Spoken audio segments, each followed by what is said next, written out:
उसका जीवन कच्ची मिट्टी हर सांचे में वो ढलती है। हो उसका जीवन कच्ची मिट्टी हर सांचे में वो ढलती है। देती है जग को जियारा, खुद बाती बन जलती है। अपनों के नाम वो कर जाती है। हो अपनों के नाम वो कर जाती है। सारा जीवन अपना बन के बेटी भाभी माँ वो सच कर दे हर सपना। सुकन्या सुकन्या सुकन्या हमारी बेटियां। अब पापा को चाहे किसी भी तरीके से बताएं, भले ही उन्हें आधा सच क्यों ना बताएं, लेकिन पापा को सब कुछ पता चल ही जाएगा। हम करें भी तो क्या आकांक्षा, कल्याणी बहन ने तो हमें सच में डरा दिया है। बेटा मैंने किसी को 3 दिन में कोई काम करने को कहा है। काम कठिन जरूर है, पर यह उस व्यक्ति की योग्यता पर निर्भर करता है कि वो काम कर पाएगा या नहीं। जानकी का दुर्भाग्य ही कहो कि इतनी तेज बहू मिली है उसको। अरे वो इतना पटर पटर बोल रही थी उसके सामने, और ना ही कभी इसका सामना करना पड़े, क्योंकि आपकी तो कोई बहू ही नहीं है।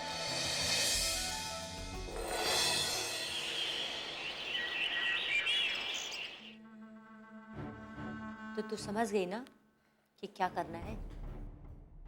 ये करते करते ना मैं बहुत अच्छी आर्टिस्ट बन गई हूँ माँ। चिंता मत करो, सब संभाल।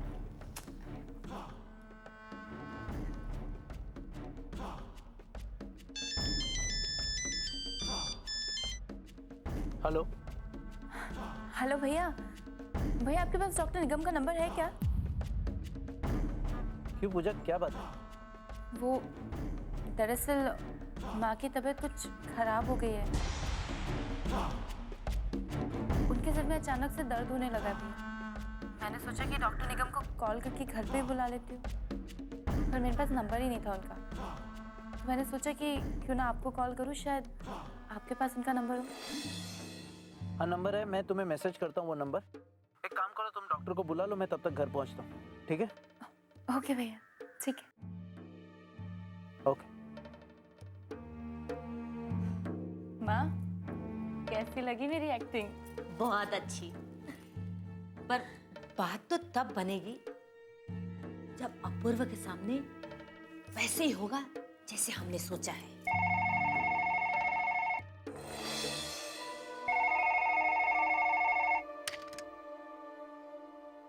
हेलो? तो तुम अपनी हरकतों से बाज नहीं आओगी, हैं? अब मैंने क्या कर दिया? तुम तृष्णा के घर गई थी,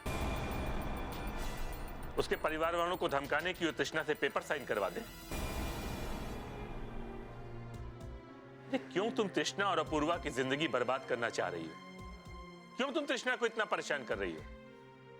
अरे ये बात तो तब की है जब आपके और हमारे बीच में कोई बात ही नहीं हुई थी, और अब मैं तृष्णा को वापस ले लेना चाहती हूँ, तो भला मैं ऐसा कैसे कर सकती हूँ? उसके घर वालों को ऐसे परेशान कैसे कर सकती हूँ? देखो कल्याणी, तुम्हारे पास सिर्फ 2 दिन बचे। इन 2 दिनों में मुझे पता चल जाएगा कि तुम मेरा काम ठीक से कर रही हो या नहीं, वरना। कर रही हूँ ना, ठीक से कर रही हूँ। मुझे ये बार बार फोन करके धमकी मत दीजिए। मैं तुम्हें धमका नहीं रहा हूं कल्याणी, बस तुम्हें याद दिला रहा हूं कि बाद में तुम ये मत कहना कि तुमसे भूल हो गई। ठीक है, मैं फोन रखता हूं।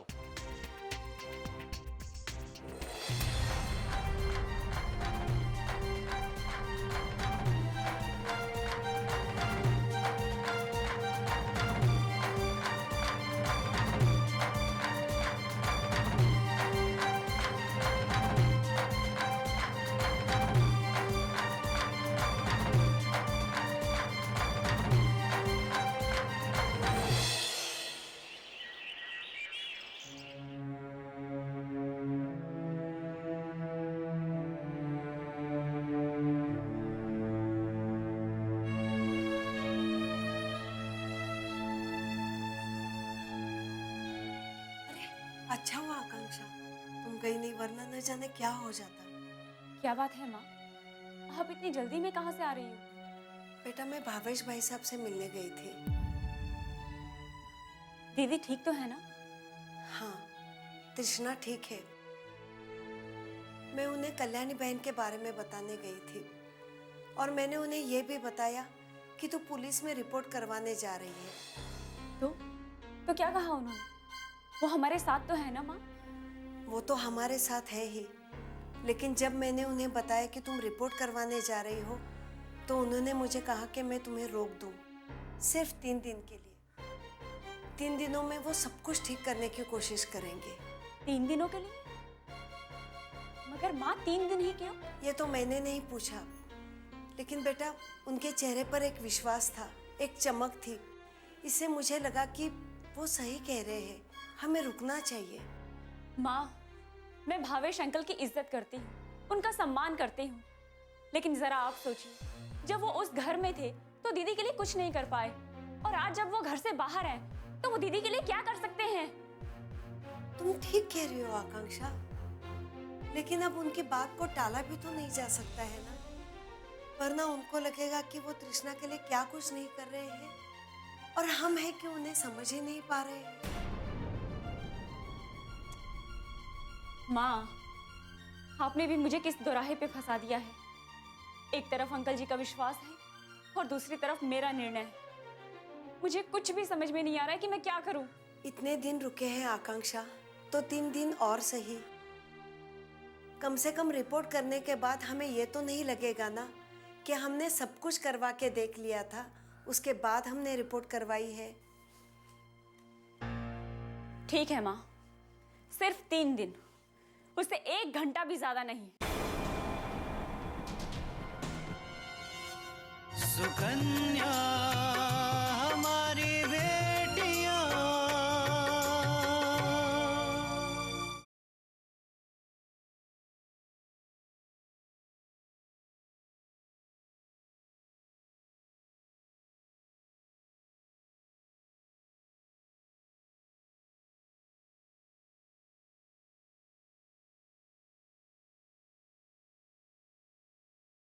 सुकन्या हमारी बेटियां।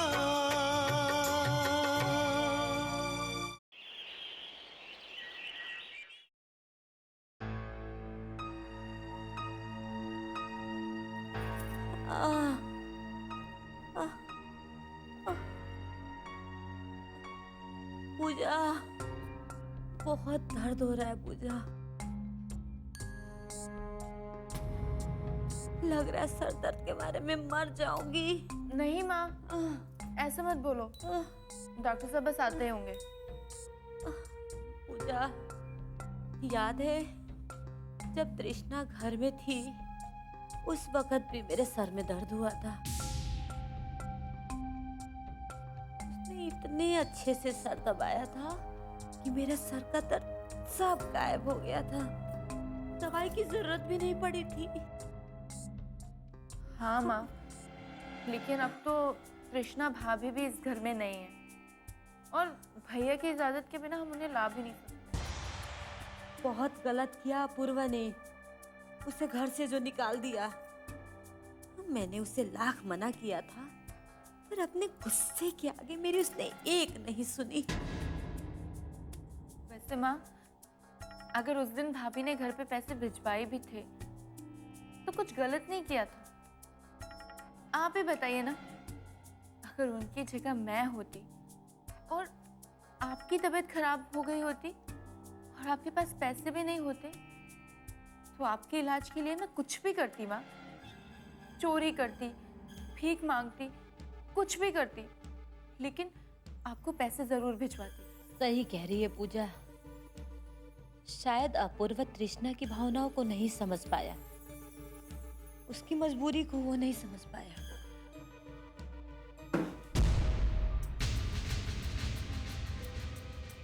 मेरी बात समझ में नहीं आती कि आप बार बार तृष्णा का नाम क्यों ले रही हैं? भूल क्यों नहीं जाती उसे आप? भैया, आप कब आए? तब जब आप तृष्णा के गुणगान गा रहे। नहीं अपूर्व, हम उसका गुणगान नहीं गा रहे थे, हम तो सच्चाई बता रहे थे।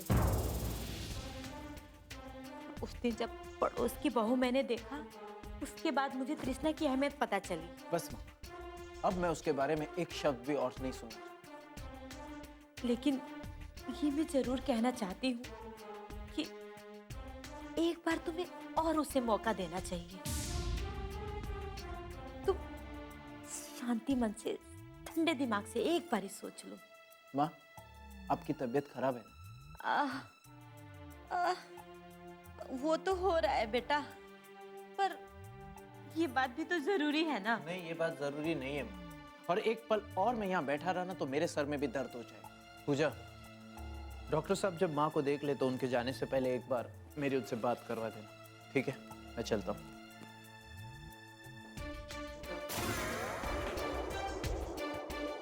ये क्या माँ, भैया तो नाराज होके चले गए, ना आपके पास बैठे और ना आपका हालचाल पूछे, बस उठ कर चले गए।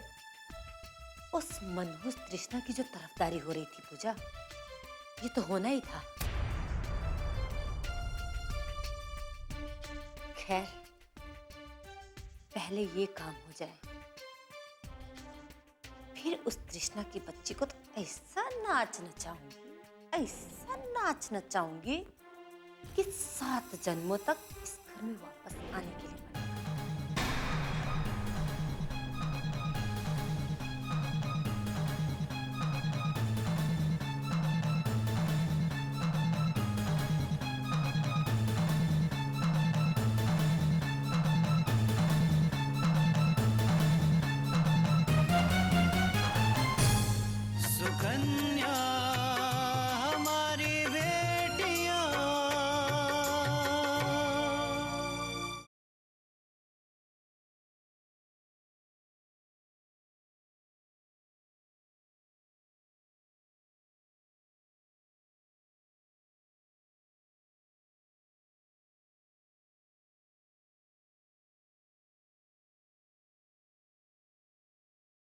सुकन्या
अरे बेटा कृष्णा, रिक्शा वाला कहाँ गया?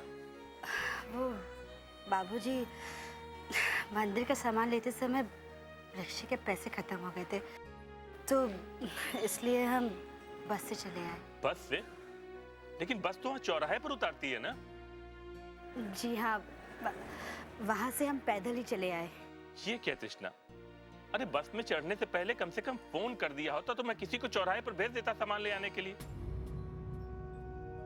अब इतना बोझा उठा के अकेले तुम आई हो। बाबूजी, अपना बोझ उठाने में कैसी परेशानी? काम करना हमारी जिम्मेदारी है और खुद की जिम्मेदारी हमें खुद ही उठानी है। कब तक दूसरों का सहारा लेते रहेंगे हम? अरे हाँ कृष्णा, बेटा वो तुम्हारी माँ ही थी मिलने के लिए।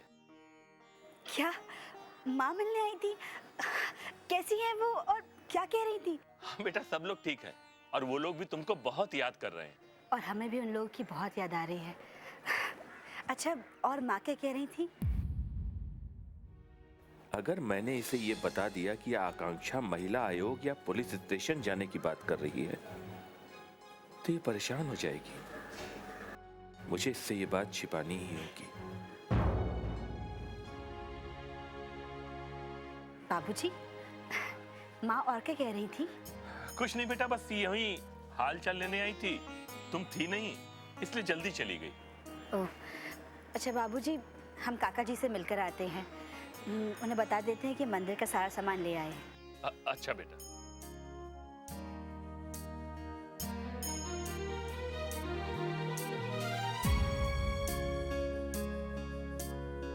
बेचारी बच्ची अपने आप को इतना कामों में उलझा दिया है कि अपने बारे में सोचने की फुर्सत ही नहीं रखी। लेकिन कृष्णा, तुम्हारे भी दुख के दिन अब बहुत जल्दी दूर हो जाएंगे। तुम अपने घर वापस जाओगी और वो भी हंसी खुशी। सुकन्या हमारी बेटियां,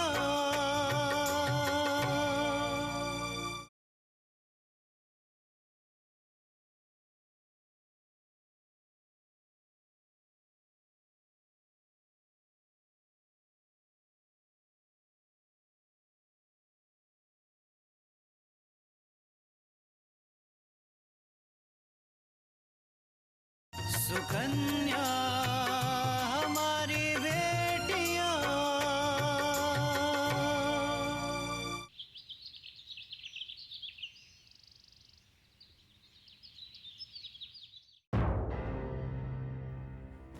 उस दिन जब पड़ोस की बहू मैंने देखा, उसके बाद मुझे तृष्णा की अहमियत पता चली।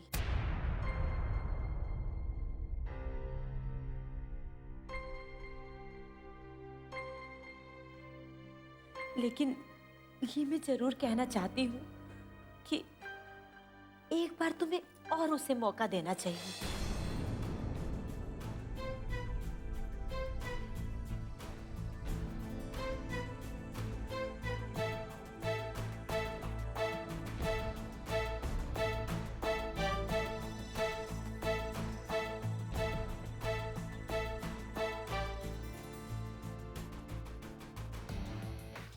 भैया, स्पेशल कॉफी आपके लिए।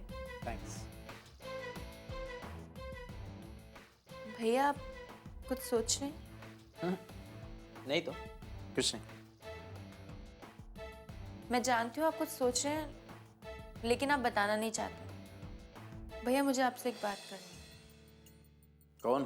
भैया, आप तृष्णा भाभी के बारे में सोच रहे थे।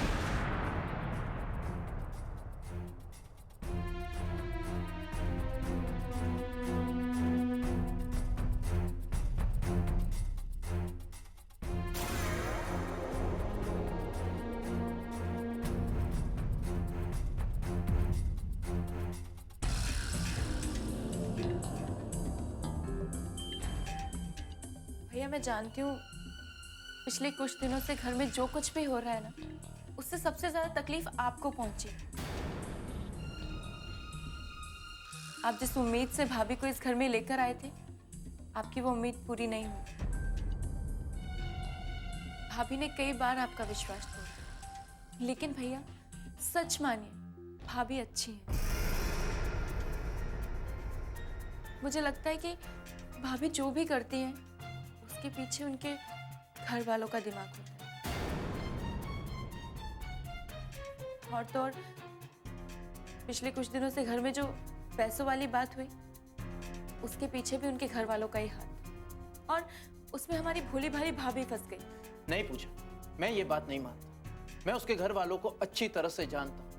वो जीते जी मर जाएंगे लेकिन पैसों के लिए किसी के सामने अपना मुंह नहीं खोलेंगे, भले क्यों ना उनकी बेटी क्यों ना। लेकिन भैया ये भी तो हो सकता है ना भैया कि वो आपको दिखाने के लिए आपके सामने पैसों की बात ना करते हो, लेकिन आपके पीठ पीछे उन्होंने भाभी को पैसों के लिए कहा हो।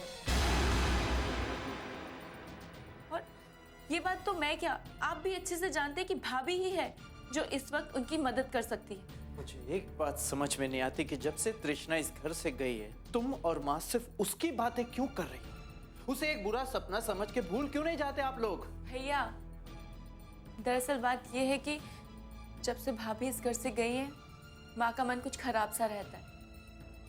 डांटते डांटते ही सही, लेकिन भाभी कब माँ के दिल के करीब आ गई ना ये माँ को भी पता नहीं चला। और अब जब भाभी इस घर से चली गई है और बाहर वाले सभी माँ पर झूठे इल्जाम लगा रहे हैं ना, माँ बहुत परेशान रहने लगी है भैया। माँ को ऐसा लगता है कि वो शायद भाभी को रोक सकती थी, लेकिन आपके गुस्से के सामने वो ऐसा नहीं कर पाई। नहीं पूजा, ऐसी बात नहीं है। माँ की कोई गलती ही नहीं है। वो क्यों अपने आप को दुखी कर रही है इस मामले की वजह से? ये सब मैं नहीं जानती भैया, लेकिन हाँ एक बात जरूर जानती हूँ, अपने लिए नहीं तो कम से कम माँ के लिए आपको भाभी को एक और मौका देना चाहिए। और मौका देना चाहिए, और मौका देना चाहिए, और मौका देना चाहिए, और मौका देना चाहिए।